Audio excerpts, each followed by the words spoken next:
Alors ça, c'est un des exemples que je vais vous montrer, et il y en a d'autres. Vous avez aussi les systèmes de visualisation par graphe.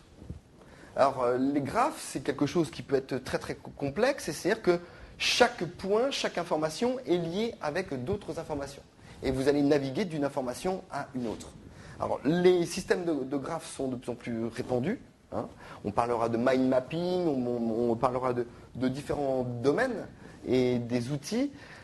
Ce que je peux en dire a priori, c'est qu'un graphe n'a pas la capacité pour donner aux gens une prise de décision rapide et efficace. Elle a la vertu de donner un système de visualisation, mais elle n'a pas forcément la capacité de donner aux gens la capacité de prendre des décisions. Alors, je l'ai mis aussi en ligne, hein, typiquement ici. Alors, ce sont des systèmes très très turbulents, c'est-à-dire que dès que vous bougez, ça bouge de partout. Hein. Et puis pour toucher un nœud, c'est pas facile. Et si vous l'avez, vous le chopez. Voilà. Et donc ici, vous avez à peu près de quoi ça parle. Et puis ici, vous pouvez jouer sur différents paramètres qui vont vous dire où vous vous situez dans le graphe. Donc ça, ce sont des systèmes de visualisation qui apparaissent de plus en plus. Par contre, ils ont la problématique, si le graphe devient très compliqué, eh bien, ça devient presque illisible. Donc on n'a toujours pas résolu la problématique de visibilité de l'information.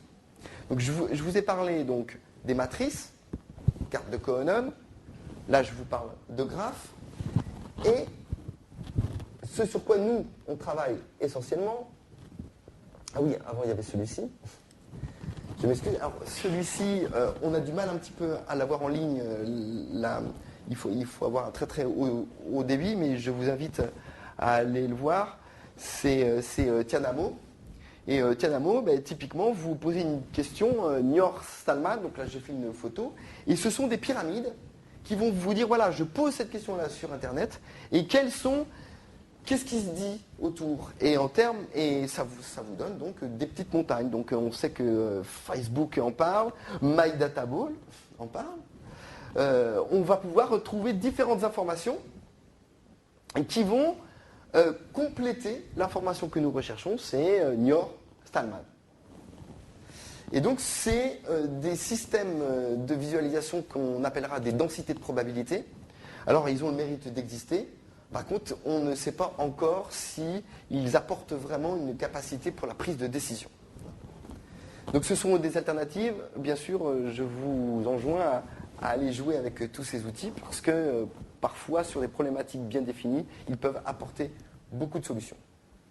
Alors nous, notre sujet, c'est les arborescences. Hein, matrice Cohen, on a parlé des graphes, on a parlé des densités de probabilité. Nous, on dit que les arborescences, elles ont des pouvoirs d'extraction d'informations et d'interprétation d'informations que les autres outils n'ont pas. Donc on milite beaucoup pour la mise en place de structures arborescentes pour visualiser des informations. Alors, il en existe pas mal sur le marché. Hein. Alors, ça c'est Affiti. Hein. Alors, l'image, elle n'est pas très belle. Donc, en fait, vous faites une recherche, et puis l'arbre grandit. Et quand vous faites une recherche, eh bien, vous avez différents mots qui peuvent apparaître. Donc là, c'est pareil, ces arborescences-là vous permettent de visualiser, par rapport à une recherche, d'autres domaines qui vont parler de la recherche que vous faites. Donc là, vous étendez votre recherche. Il existe des systèmes de visualisation, donc ça, c'est les systèmes de visualisation classiques, matriciels, on va dire, mais il y a des gens qui réfléchissent. Hein. Est-ce qu'il ne faudrait pas... Ça, c'est la même matrice qu'avant, mais là, par contre, on va pouvoir déceler des formes et dire, tiens, sur cette forme-là, j'ai plus de potentiel que dans une autre forme. Donc, je vais diriger ma recherche et je vais diriger ma prise de décision. Donc, c'est toutes des techniques de visualisation des arbres. Alors, il y a même quelques petits artistes qui vont passer d'angle droit à des rondeurs. C'est pour vous dire aussi que la visualisation, c'est très très compliqué. Il y a des gens qui vont plutôt préférer des choses rondes et des gens qui vont plutôt préférer des choses rectangulaires, carrées. Et donc, la visualisation, c'est tout à fait complexe puisque ça ne peut jamais s'adapter à tout le monde. Alors, il y en a d'autres qui existent.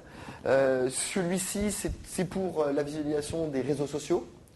Vous avez une personne au centre et puis on va voir qui parle beaucoup de cette personne au centre et vous allez pouvoir prospecter différentes personnes. Donc, ce sont des structures par arbre pour aller visiter des réseaux sociaux.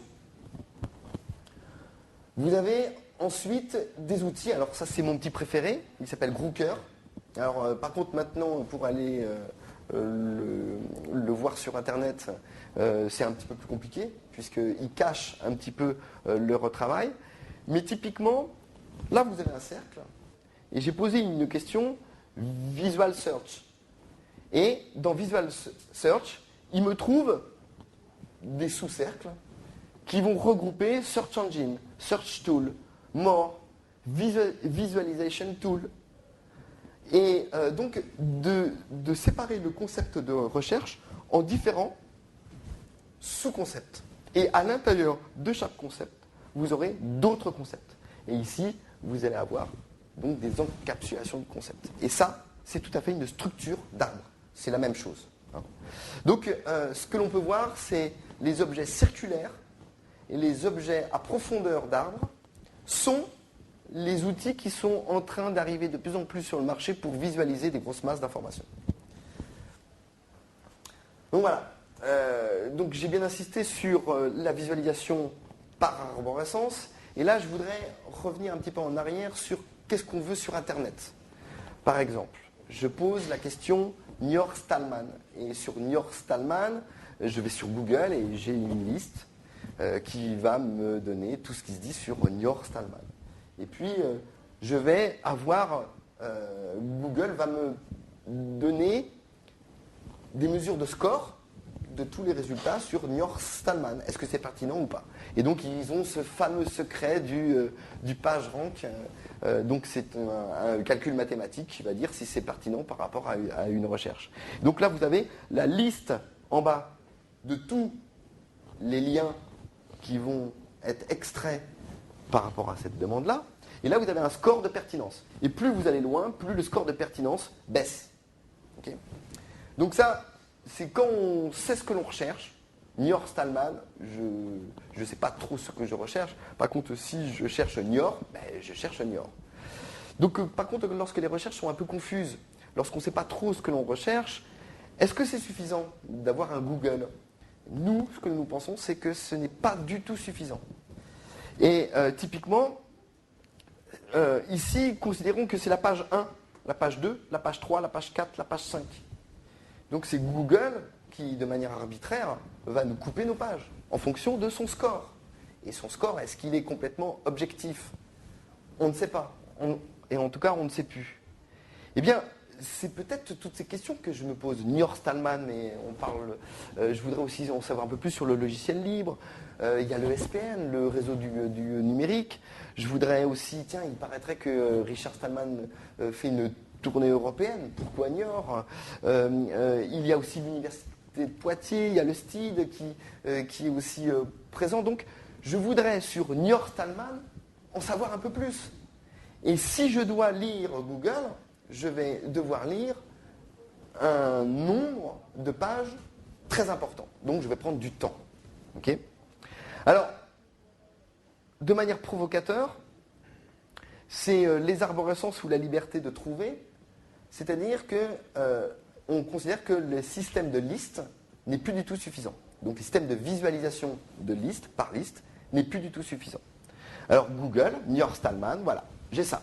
Voilà, donc ville de Niort, Richard Stallman, Richard est à Niort, voilà. Et puis je peux lire effectivement quelques informations, mais bon, voilà, les universités, qu'est-ce qui se dit? Bon, ah tiens, c'est la clameur, ok, d'accord, ok, bon. Et est-ce que en un seul coup d'œil, je peux me représenter ce que c'est que Niort-Stallman?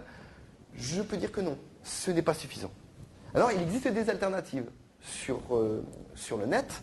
Et moi, j'aime bien ce petit clusti. Clusty, c'est un autre moteur de recherche. Hein, je vous invite à l'utiliser. Vous posez la même question, Niort Stallman, et là, vous allez avoir un ensemble de mots sémantiques qui vont ressortir. C'est-à-dire Niort Stallman, numérique, accueillera Richard, actualité, société numérique libre, Free Digital Society, le style, on parle d'université, on parle de statistiques et informatique décisionnelle, on parle de l'université de Poitiers, on parle de GNU que sont les normes du logiciel libre, et on parle de différentes choses. Donc en ayant posé la même question que sur Google, je commence déjà à avoir d'autres concepts qui sortent. Et en cliquant sur un nœud, eh bien, je vais avoir le détail de ces informations-là. Donc c'est typiquement une structure d'arborescence qui va lire les mêmes données que Google, mais on va trouver d'autres mots qui vont permettre de diriger et d'avoir une visibilité sur ce qui se dit sur quelque chose de très vaste. Et cette démarche-là, elle marche encore mieux lorsque vous posez des questions sur le net de manière très vaste. Alors nous, ce que l'on propose, c'est effectivement une alternative. Donc là, c'est typiquement notre outil, MyDataBall, parce que la structure d'arbre présentée comme Clusty, eh bien, c'est encore une structure d'arbre, mais en liste. Nous, ce que nous préconisons, c'est des structures d'arbres sur des sphères, parce que ça met à égalité tous les concepts qui ont été extraits. Donc vous pouvez voir notre stand en bas, vous pourrez manipuler MyDataBall, et là, en posant la question Niort Stallman, eh ben, je vois apparaître différentes informations qui me disent en un clin d'œil, globalement, Niort Stallman, qu'est-ce que c'est? Eh ben, c'est le 19 mars.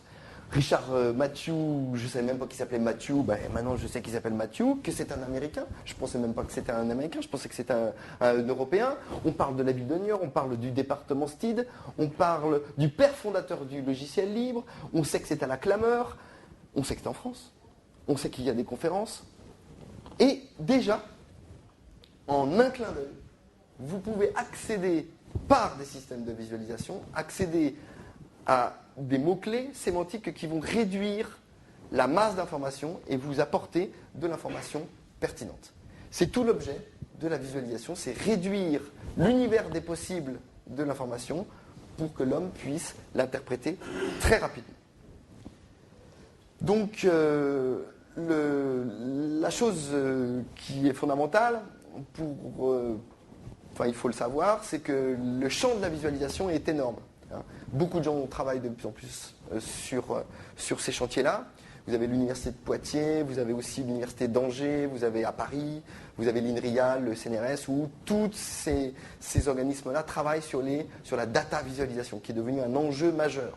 Alors il faut savoir, pour ceux qui cherchent du travail, qui veulent se convertir dans ces problématiques-là, là je liste un petit peu tous les métiers et tous les mots-clés qui ressortent fortement sur les besoins de la data visualisation. C'est-à-dire qu'on va faire du data management, on va faire du knowledge management, c'est le management de la connaissance. On va parler de data center, on va parler de l'open data qui est quelque chose de très très important, c'est libérer les données. Mais comment les libérer? Il faut les visualiser. Et comment les visualiser de manière pertinente? Nous sommes pour l'open data, mais la visualiser de manière pertinente. Donc ce sont tous ces métiers-là qui vont concourir à améliorer nos systèmes de visualisation et à améliorer la performance de l'interprétation des données. Que les données soient au service de l'homme, mais pas que l'homme soit au service des données.